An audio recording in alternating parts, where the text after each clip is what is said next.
Sidang pra-peradilan yang ditunda, kuasa hukum Peggy Setiawan menolak proses rekonstruksi karena yakin Peggy bukan otak pembunuhan Vina. Sementara hari ini, pengacara Peggy Setiawan juga melaporkan proses hukum terhadap Peggy di kasus Vina ke sejumlah lembaga untuk meminta pengawasan terhadap kinerja kepolisian.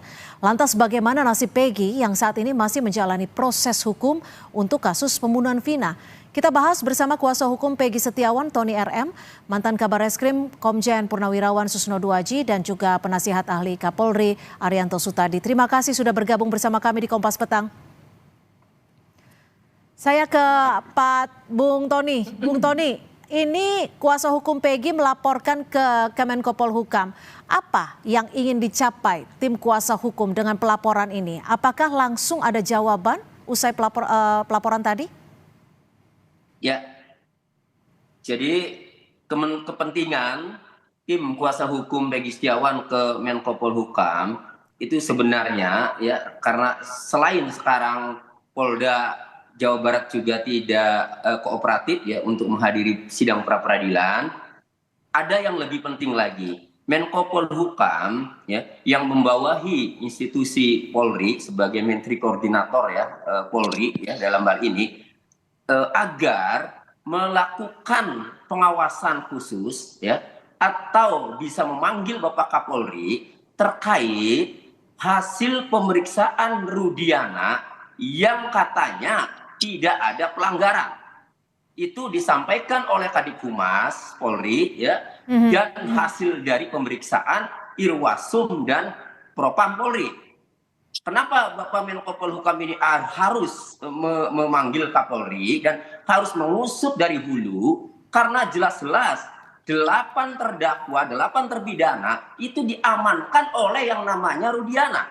Sementara Rudiana dalam putusan 3 perkara, baik nomor 3 atas nama Rivaldi dan Eko, nomor 4 atas nama Hadi Saputra dan kawan-kawan, dan nomor 16 atas nama Saka Tatal, Rudiana dalam kesaksiannya tidak mengetahui peristiwa pembunuhan itu. Nah, kemudian dia mengamankan berdasarkan keterangan Aep dan bahkan... Oke, jadi ada 2 poin yang disampaikan ke Kemenko Polhukam atau ada yang lainnya?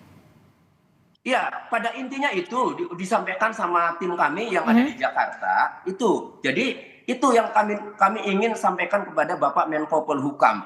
Jadi kami ragu dengan hasil yang disampaikan oleh Kadif Humas Polri bahwa itu Rudiana itu ya tidak ada pelanggaran. Oke, tapi diterima tidak saat berusaha untuk menemui Menko Polhukam tadi, Bung Tony? Ya. Diterima tidak oleh Menko Polhukam? Bagaimana, Bu? Ikut diterima tidak saat bertemu untuk Menko Polhukam? Apakah diterima pertemuannya atau hanya melampirkan surat? Nanti dijadwal lagi, Bu, karena ini kan nanti ada audiensi, jadi untuk mengawali, namun disambut baik, nanti akan ditentukan waktunya. Baik, saya ke Pak Susno. Pak Susno, ini sidang pra-peradilan kemarin ditunda jadi 1 Juli 2024. Tapi saat ini sudah beredar kabar akan ada rencana rekonstruksi untuk Peggy yang ditolak oleh kuasa hukumnya. Apa rekonstruksi ini bisa dilakukan dan juga dihadiri oleh Peggy atau seperti apa ini prosesnya? Saya belum begitu tahu ya akan ada rekonstruksi. Karena mengapa? Berkas kan sudah dikirimkan ke jaksa penuntut umum. Nah, apakah rekonstruksi ini atas permintaan dari jaksa penuntut umum atau bagaimana? Karena kan sudah dianggap selesai pemeriksaan, sudah dilimpahkan, kecuali kalau jaksa penuntut umum mengembalikan berkas dengan permintaan agar ada rekonstruksi. Atau rekonstruksi sudah ada dahulu tetapi ada kekurangan.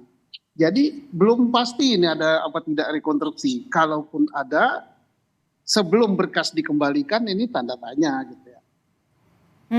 Jadi artinya ketika itu bukan dari pihak kejaksaan yang meminta untuk melakukan rekonstruksi, Peggy tidak perlu menghadiri rekonstruksi yang diminta oleh penyidik Polda Jawa Barat karena berkasnya saat ini sudah di kejaksaan. Bukan itu, kalau soal Peggy menghadiri apa tidak, itu lain persoalan lagi. Jangan dikaitkan dengan berkas.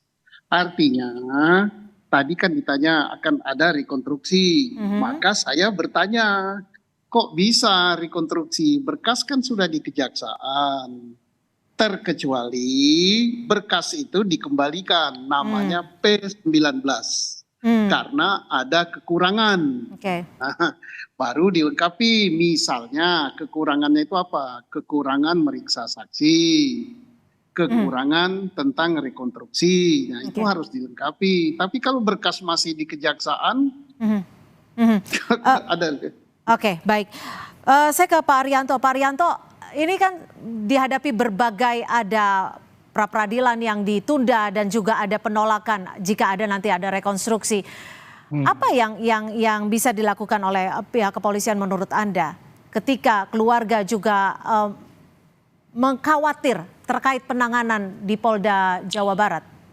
Kalau dari pandangan saya, kepolisian sekarang Polda Jabar sudah melakukan apa yang ditekankan oleh Bapak Kapolri, yaitu berlaku hati-hati dan kemudian meneruskan proses penyidikan yang sudah dia kerjakan gitu. Nah sekarang tadi penolakan daripada ini ya, bukan penolakan, penundaan dia tidak hadir itu.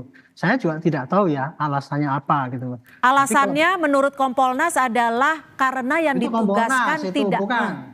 Saya nggak percaya dengan keterangan Kompolnas. Saya soalnya tanya sama Polda Jabar nggak ada jawabannya. Karena saat ini Polda Jawa Barat sulit sekali untuk dihubungi atau diminta keterangannya.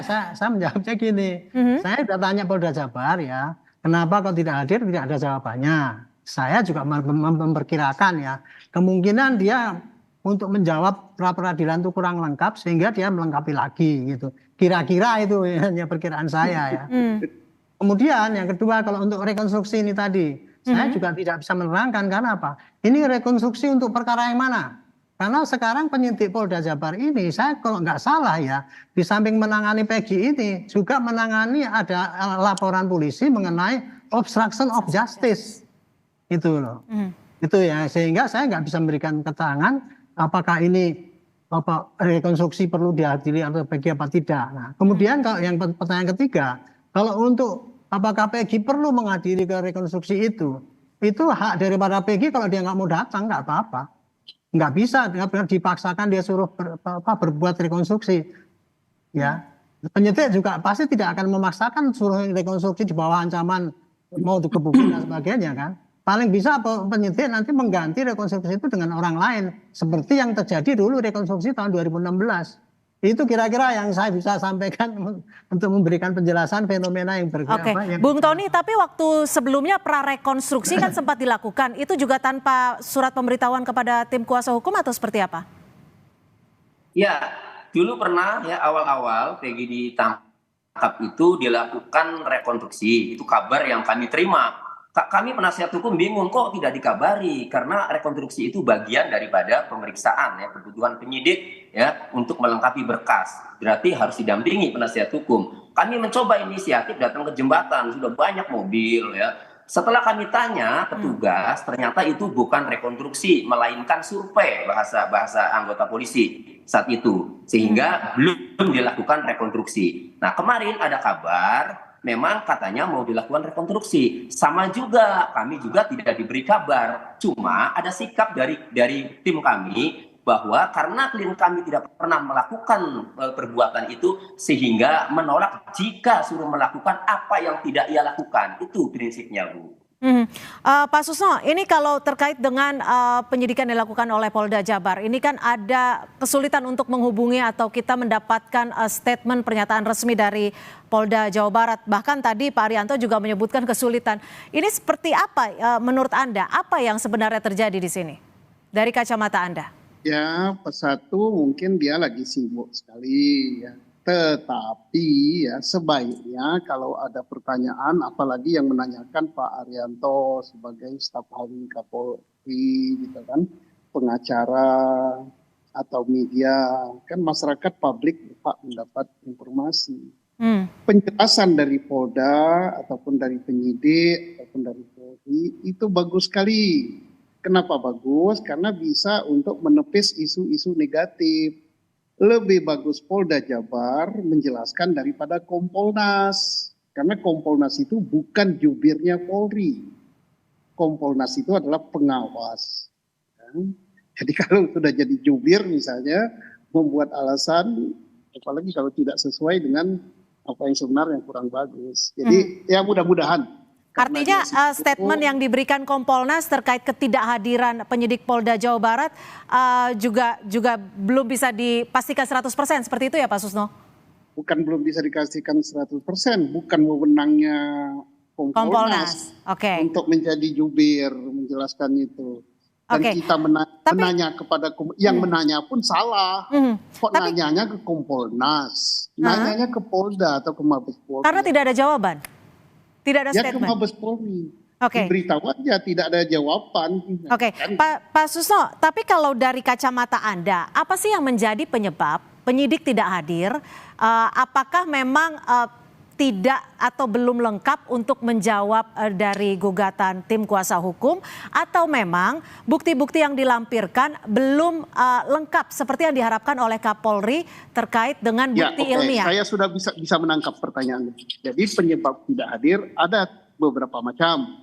Satu, bertentangan dengan statementnya yang menyatakan sudah siap, ternyata dia belum siap.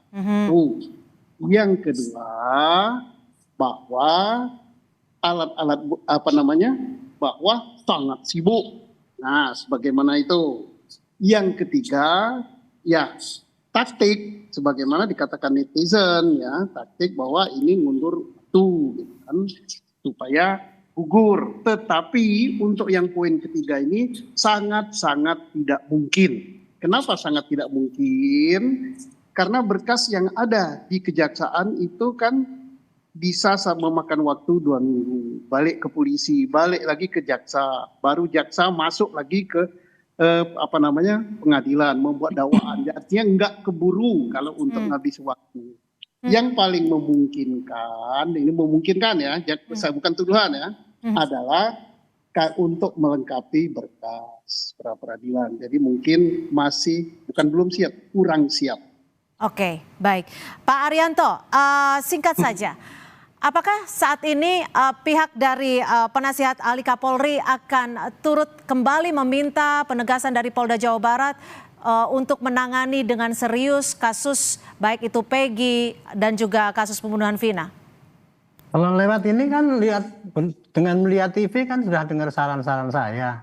Saya sudah menyampaikan saran lewat TV ini. Bagi saya hanya mengamati aja ya, bahwa kinerja Polda Jabar itu kalau memang itu dasarnya untuk kehati-hatian dan sebagainya, tapi perlu dipertimbangkan juga ketidakpercayaan publik kepada itu. Nah, ini strategi yang harus ditempuh oleh Polda Jabar atau Polri secara umum, bagaimana cara menghadapi gejolak masyarakat yang begini gitu lah. Kerja cepat dan transparan, mestinya yang paling bagus kayak gitu. Ini saya udah bekerja begini, hasilnya seperti ini. Itu baru agak puas masyarakat kan, dan dia diakui sebagai orang yang bekerja benar-benar dan serius dan transparan dan berkeadilan. Saya hanya bisa ngomong gitu aja, saya nggak usah tanya kenapa nggak gitu. Kan seakan-akan saya kan tidak percaya sama Polda Jabar. Dia sudah ngomong kerja keras kok, ya sudah, kerja kerasnya mana, tunjukkan pada publik, itu yang paling bagus kayak gitu. Baik, terima kasih sekali lagi Pak Arianto Sutadi, penasihat ahli Kapolri, dan juga Komjen Purnawirawan Susno Duaji, mantan Kabar Reskrim, dan juga Bung Tony RM dari kuasa hukum Peggy Setiawan sudah bergabung bersama kami di Kompas Petang. Selamat sore. Terima kasih.